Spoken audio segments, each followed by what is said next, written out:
우리가 살아가면서 가장 많이 겪는 감정 중 하나는 놓지 못함입니다.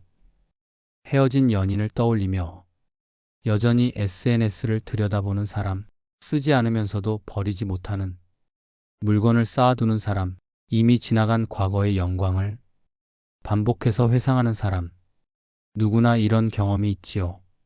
왜 그럴까요? 사실 인간의 마음은 익숙한 것에서 안정을 찾기 때문입니다. 이미 내 것이었던 사람, 물건, 순간은 다시는 돌아오지 않아도 여전히 내 마음속에서 살아 움직입니다. 그래서 우리는 돌아가고 싶다, 잊지 못한다는 갈등 속에서 흔들립니다. 철학자들도 이 문제를 오래 고민했습니다. 플라톤은 동굴에 비유해서 사람들이 그림자에 집착한다고 말했습니다. 실제 현실을 보지 못하고 눈에 익은 허상만을 진짜라 믿으며 붙잡는다는 것이지요. 니체는 또 다른 방식으로 말했습니다. 삶은 끊임없이 반복되기에 우리가 놓지 못하는 집착도 되풀이된다는 것입니다. 그러나 생각해보면 집착은 과거를 붙잡는 행위일 뿐 현재를 살게 하지는 않습니다. 오래된 물건을 쥐고 있으면서도 새 삶을 시작하지 못하는 것처럼 미련은 발걸음을 멈추게 만듭니다. 혹시 지금도 당신은 붙잡고 있는 무언가가 있습니까? 떠나간 사람, 지나간 기억, 혹은 버리지 못한 감정. 철학은 그것을 무조건 잘라내라 하지 않습니다. 다만 묻습니다. 그것이 지금의 당신을 자유롭게 하는가?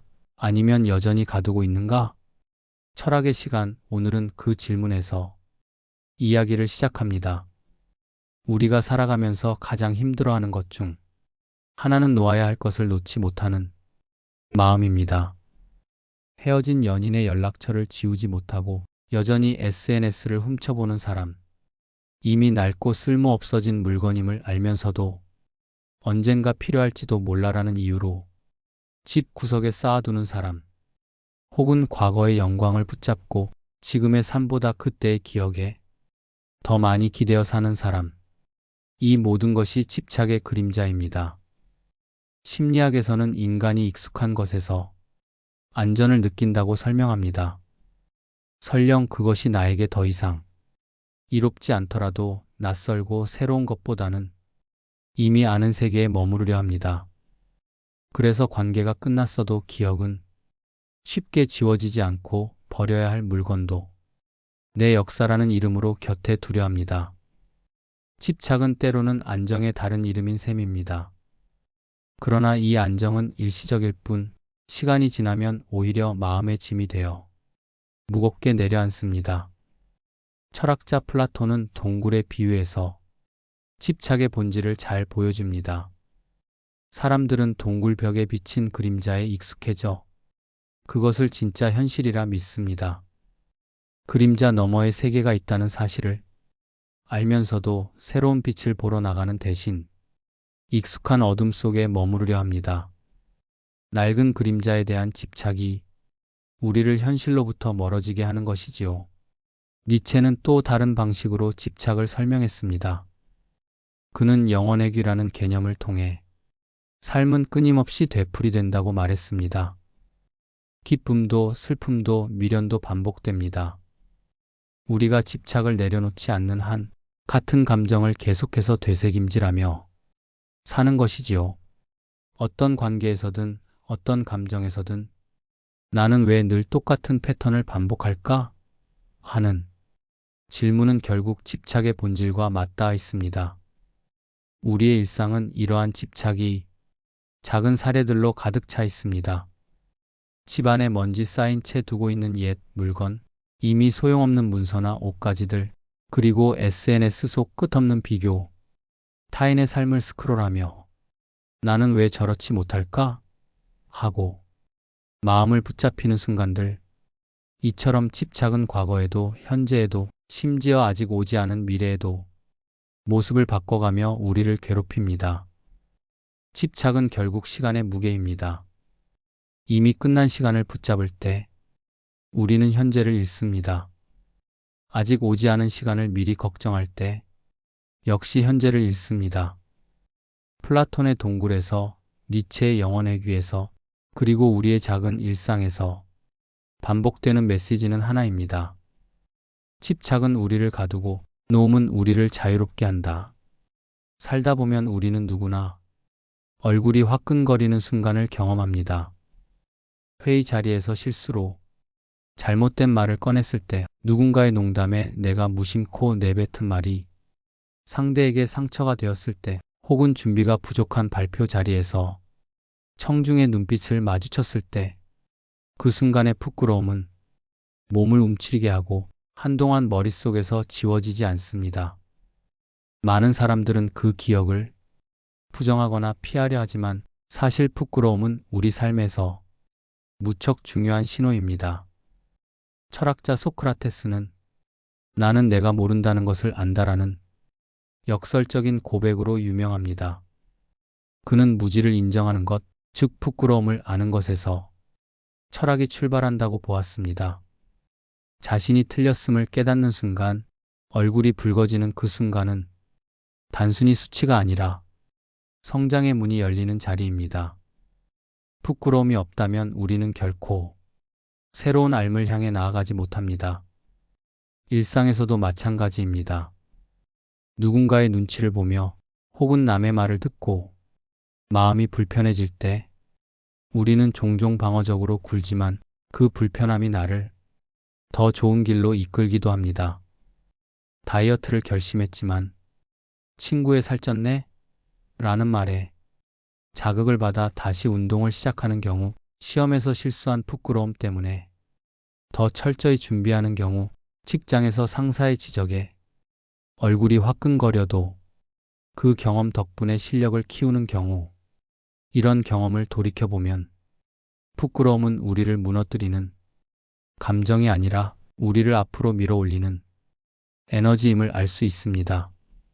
물론 부끄러움이 지나치면 자기 혐오로 변하기 쉽습니다. 하지만 적절한 부끄러움은 인간을 성숙하게 합니다. 아리스토텔레스도 인간의 덕목 가운데 하나로 분별 있는 수치심을 꼽았습니다. 잘못을 알아차리는 능력, 그것을 부끄럽게 여기는 마음은 올바른 방향으로 삶을 수정하게 만드는 힘입니다. 생각해보면 우리는 늘 두 갈래 길 앞에 섭니다. 부끄러움에 짓눌려 나는 안 되라며 주저앉을 수도 있고, 그 부끄러움을 거울 삼아 다시 시작해보자라며 일어설 수도 있습니다. 철학은 우리에게 이렇게 말합니다. 부끄러움은 결핍이 아니라 가능성이다. 그 순간은 나를 작게 만드는 시간이 아니라 더 단단하게 빚어내는 과정이다. 그러니 다음에 얼굴이 붉어지는 순간이 찾아오더라도 너무 두려워하지 마십시오. 그것은 당신이 아직 배우고 있다는 증거이며 더 나은 자신을 향해 나아갈 수 있다는 신호입니다. 부끄러움은 나를 쓰러뜨리는 적이 아니라 나를 성장시키는 숨은 스승입니다. 부끄러움은 우리를 무너뜨리는 감정이 아니라 새로운 힘으로 바꾸어주는 감정입니다. 철학자들이 오랫동안 고민해온 주제 가운데 하나는 자유입니다. 많은 사람들이 자유를 원하는 것을 마음껏 할 수 있는 상태라고 생각합니다. 돈이 많으면 자유로울 것 같고, 사랑받으면 자유로울 것 같고, 인정받으면 자유로울 것 같습니다. 하지만 막상 원하는 것을 얻어도 우리는 금세 또 다른 것을 바라보며 불안해합니다. 스토아 철학자 에픽테토스는 이렇게 말했습니다. 자유란 외부의 것이 아니라 내 마음을 다스리는 데 있다. 이는 자유가 소유의 문제가 아니라 태도의 문제임을 분명히 보여줍니다. 내가 무엇을 가졌느냐보다 중요한 것은 그것이 내 마음을 흔들 수 있는가, 없는가입니다. 현대인의 삶을 떠올려 보십시오. 우리는 더 많은 돈을 벌기 위해 달리고, 더 좋은 사랑을 얻기 위해 애쓰고, 사람들의 인정을 얻기 위해 끊임없이 비교합니다. 하지만 그 끝은 늘 허무함입니다. 쇼핑을 예로 들어볼까요? 어느 날 충동적으로 산더미 같은 쇼핑백을 들고 집에 들어옵니다. 그 순간은 뿌듯하고 자유로워 보입니다. 그러나 며칠 지나지 않아 그 물건들은 방 한구석에 쌓여버립니다. 처음의 설렘은 사라지고 남는 것은 카드값에 대한 압박과 공간을 차지하는 부담입니다. 원하는 것을 손에 넣는 순간의 해방감은 오래가지 않고 또 다른 욕망으로 바뀌어 버립니다. 사랑과 인정도 크게 다르지 않습니다. 누군가의 마음을 얻었을 때 우리는 모든 것을 가진 듯 느낍니다. 그러나 상대가 나를 떠날지도 모른다는 불안, 다른 사람과 비교되는 시선 속에서 생겨나는 질투와 초조함은 곧 우리의 자유를 빼앗아 갑니다. 인정도 마찬가지입니다. 오늘 칭찬을 받아 기쁘다가도 내일 누군가가 무심히 던진 비난 한마디에 마음이 무너집니다. 이렇게 외부의 조건에 휘둘리는 한 우리는 자유롭지 못합니다. 진짜 자유는 원하는 것을 모두 얻는 데 있지 않습니다. 그것에 흔들리지 않는 데 있습니다. 스토아 철학자들은 바로 이 점을 강조했습니다. 외부의 사건은 내가 통제할 수 없지만 그것을 받아들이는 태도는 언제나 나의 선택이라는 것입니다. 내가 물질, 관계, 명예에 매달리지 않을 때, 그것들이 내 삶을 지배하지 않을 때 비로소 자유는 시작됩니다. 이 자유는 거창한 이상이 아니라 일상의 작은 선택에서 드러납니다. 불필요한 물건을 장바구니에서 내려놓는 순간 사랑을 잃었지만 스스로의 존엄을 지켜내는 순간 칭찬에도 교만해지지 않고 비난에도 무너지지 않는 순간 그때 우리는 외부가 아닌 내 마음을 주인으로 세우고 진짜 자유를 맛볼 수 있습니다. 자유는 결국 내가 가진 것이 아니라 나를 흔들 수 없는 것에서 비롯됩니다. 오늘 당신이 집착을 내려놓고 작은 평온을 얻는다면 그것이 곧 자유의 시작입니다. 우리가 삶에서 자주 잊는 것이 하나 있습니다. 마음도 집처럼 지붕을 잘 지어야 한다는 사실입니다.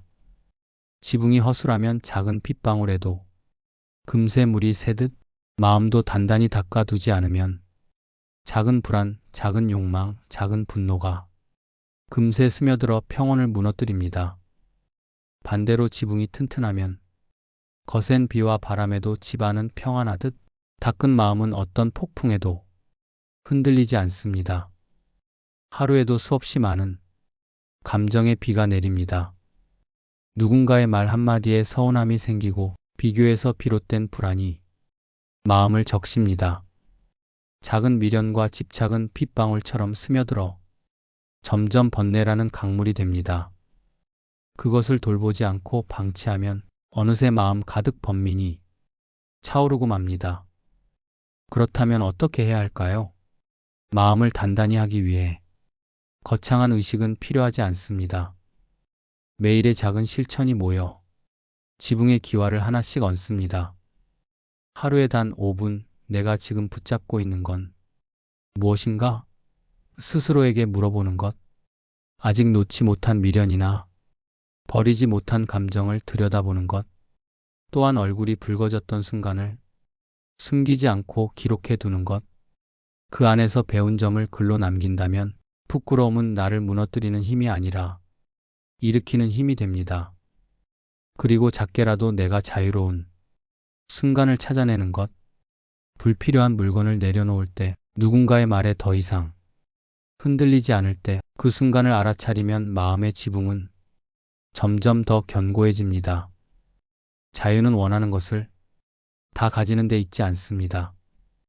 그것에 흔들리지 않는 마음에서 비롯됩니다. 잘 이어진 지붕 위에 비가 머물지 못하듯 단단히 닦은 마음에는 불안과 욕망이 스며들지 못합니다. 오늘 당신의 마음을 살펴보십시오. 혹시 작은 틈이 벌어져 있지는 않은가요? 그 틈을 부끄러워하지 말고 하나씩 이어 붙여 가십시오. 숨을 들이쉴 때는 새로운 힘을 받아들이고 내쉴 때는 집착과 불안을 흘려보내며 마음의 기와를 얹어 가십시오. 그렇게 매일 조금씩 쌓아 올린 마음의 지붕은 언젠가 어떤 비바람에도 흔들리지 않는 진짜 자유의 집이 되어줄 것입니다. 집착은 작지만 무거운 돌멩이와도 같습니다. 손바닥 안에 올려놓으면 대수롭지 않지만 움켜쥔 채로 오래 걸어가면 손은 저리고 발걸음은 무거워집니다.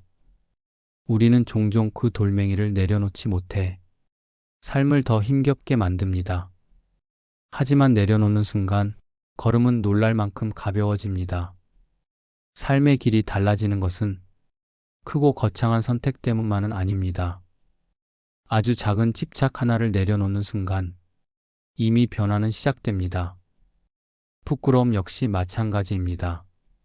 많은 사람들은 부끄러움을 상처처럼 여기며 숨기려 합니다. 그러나 부끄러움은 사실 우리를 더 나은 길로 안내하는 거울입니다.